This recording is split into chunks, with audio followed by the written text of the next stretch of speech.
Every woman goes into marriage with the concept of who she can make him into. She's got this like Disneyland, Disney Channel, Harlequin romance, Hallmark. You guys ever seen a Hallmark movie? Gag me slowly with a wooden spoon. Here's the deal about, okay, I can say this with great experience. I've seen every Hallmark movie made in the last several years. Why? Because it's the only thing my wife likes to watch with me on television. So in a great gesture of selfless love, I watch the Hallmark movies every Friday night with my wife, and she tapes about 8 of them, and I get to pick which one. And I'm always looking for one with an explosion or a car chase, and they don't exist. Here's every Hallmark movie you've ever seen. Are you ready? First of all, they're all filmed in California because it's way cheaper. And they're all made by the same guy, Barry Levinson. Okay? You check and see the credits. Okay. Young man leaves small town in America at the age of 19 to go to big city. Young man goes to big city. Young man becomes vice president in charge of ... That changes every film. All right? Young man becomes vice president in charge, or lawyer, or doctor, or something, in big city, and is destined for huge success. Young man is pursuing ambition blindly. He's been caught up in the rat race of the city. All right? And he thinks he's happy. And he acquires a cutthroat, conniving, career woman girlfriend whose only dream is to have her own private jet. She's the hose beast. She plays the role of hose beast. That's a Canadian term. You wouldn't get that. So, life is going along perfectly. All of his dreams are coming true. But then something happens back in the small town he came from. Uncle Jim is sick. He has to go home to the small town to visit Uncle Jim. He doesn't really want to go because he's left all that behind. He's gone on to greater things. It's a bigger world, and he's now a bigger man. But he goes home to see Uncle Jim in the hospital. For some freak reason, it's Christmas time. It wasn't Christmas time when he was in the big city, but who knows? There's snow coming down, and the lights are twinkly on Main Street. And I don't know where they found Main Street from, but it's perfect. I think they stole Disneyland, and they just filmed the thing on Main Street. Everyone's walking in pairs, and snow is coming down, and they have their little scarfies on. And yet, even though snow is coming down, their hands aren't cold. No one's actually wearing mitts. I know this is nonsense. I'm from Canada. It can't happen. You don't have all this with the, and you're wearing mitts, but they're not wearing mitts. So you know something's cheesy. You're being lied to already. You know you're being lied to. And he goes back to the small town. And my gosh, it's so quaint and it's so beautiful. And nothing has changed. In fact, nothing has changed. Angelina, his high school girlfriend, who for some God knows why reason is a 10. She's the most phenomenally beautiful, talented, self-actuated, interesting, funny, witty, charming, loves small animals. She's a vet. She's now a vet. And she has her own practice, and she works only with small squirrels. Because no one else really loves them like Angelina, the squirrel woman, does.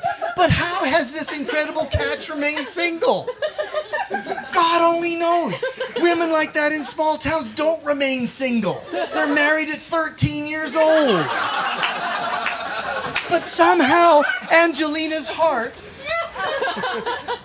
beats for Bradley, or whatever his name is. She's never really gotten over him. They meet at the corner store. Bradley realizes, oh my gosh, there's still something here.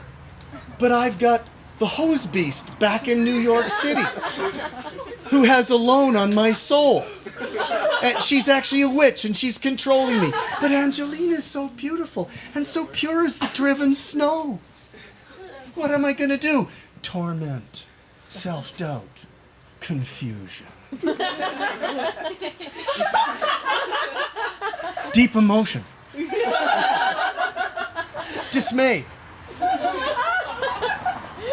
but a kernel of love has been glowing within both of them since high school. Since he puked accidentally on her book bag after a very difficult workout on the football field. The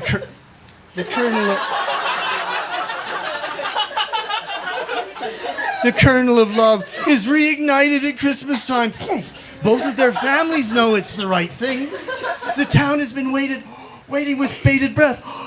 Maybe they'll really end up together. It'll be the fulfillment of everything Loveville has ever stood for. And you know the rest. They get closer, things are really working out, and then the hose beast gets whiff of this. There's love in the room, it must die. I must take the jet to Lovesville and crap all over it.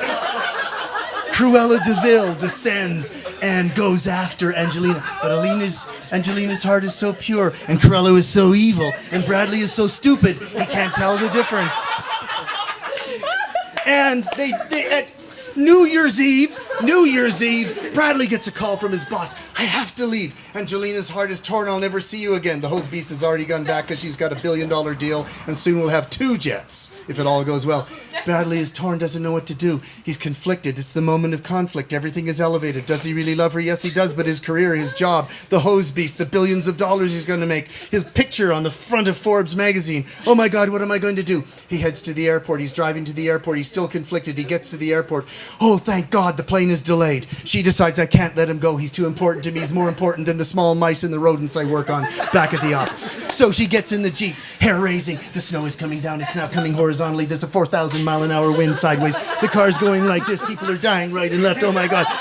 The plane is going to take off in the middle of a hurricane. Bradley will be killed. I must speed. Speeding is wrong. I must speed. Speeding is wrong. I speed. She tears down the road in her 4-wheel drive Jeep Champion. Runs in. Bradley sees her. They see each other. All of a sudden, the lights in the airport are no longer fluorescent. They're very pale. They look like this. All of a sudden, it's not a dark, dank bus stop kind of airport. It's a Disneyland airport.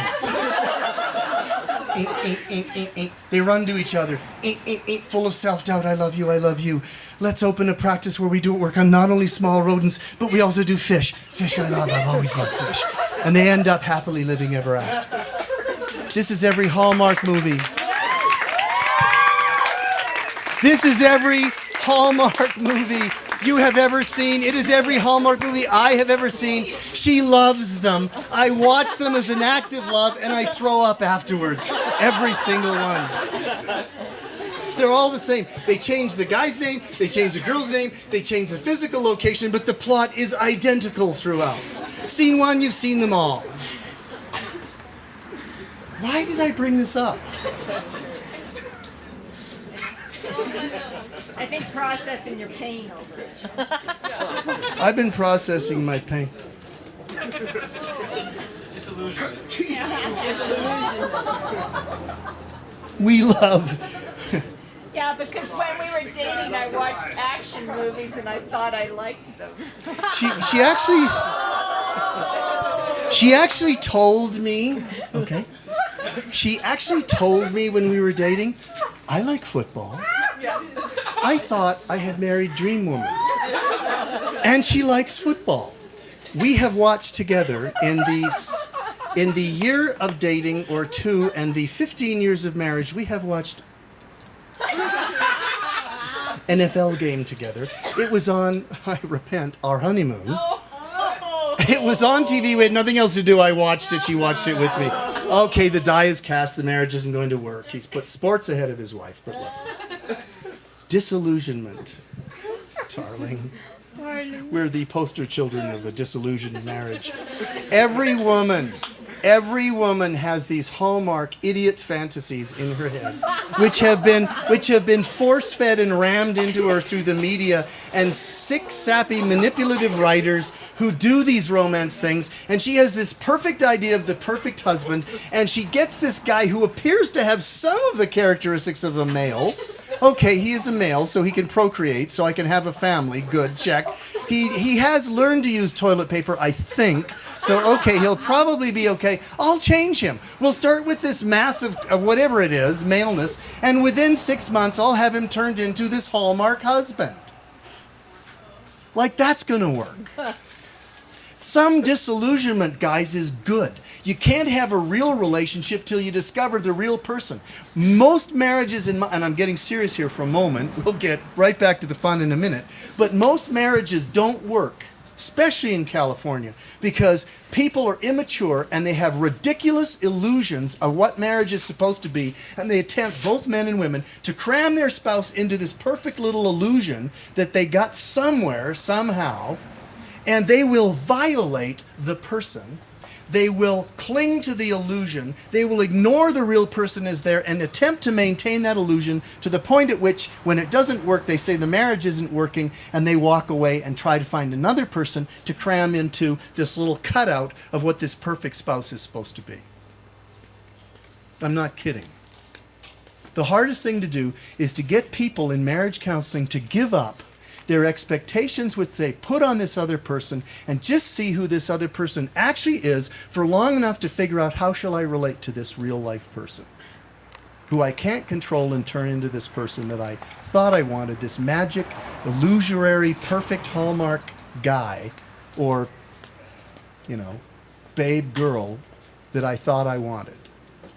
Do you understand? Sometimes getting disillusioned is good, but the only way that marriage is going to survive and any relationship is going to survive, friendship or romantic or otherwise, is when you let go of the expectations and you let go of the illusions and you embrace the person for who they are and you begin focusing on this. I want to learn to love this person. Notice I said learn to love. I want to learn to love this person. God, help me to love this person. Real community, real relationships, real marriages, real families are based on realness. I have to know who this person really is, and when I know who this person really is, I can begin learning how to love them with God's help. But as long as I'm clinging to what I want them to be, I have no chance of loving the real person, and they'll know it. Do you understand? And in the church, amongst our friendships and relationships, real love begins when we stop making demands on people for what we want them to be, and we begin to accept them for who they actually are and make the best of those relationships. Here's what has to exist to have that kind of love. Jesus said, Paul said this, and it's God talking to us. Paul said this, accept one another as Christ accepted you. Ever heard that in Galatians? It shows up several places. I think it's in Galatians, but Shelley can tell me. She knows more than I do. Accept one another as Christ accepted you. Okay?